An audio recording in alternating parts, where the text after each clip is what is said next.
Dit is propaan. En die hebben wij aan een pulsjet motor zitten. En die proberen wij te starten met een bougie. Die zit aan de bromfiets. En de gasinlaat met de luchtinlaat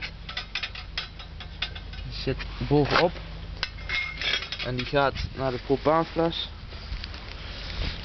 En hij vonkt wel, maar hij doet het niet. We zullen het even laten zien.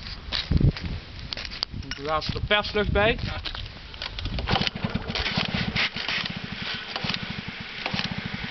We moeten gas aanzetten.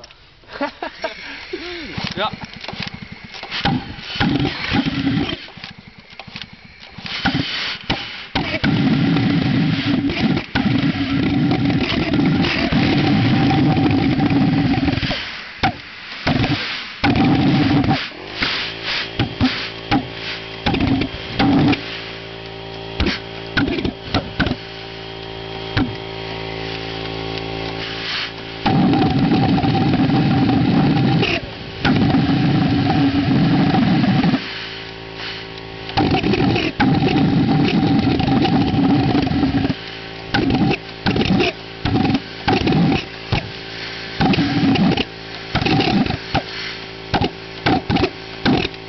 Zeg je met gas.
En hoe stop je hem?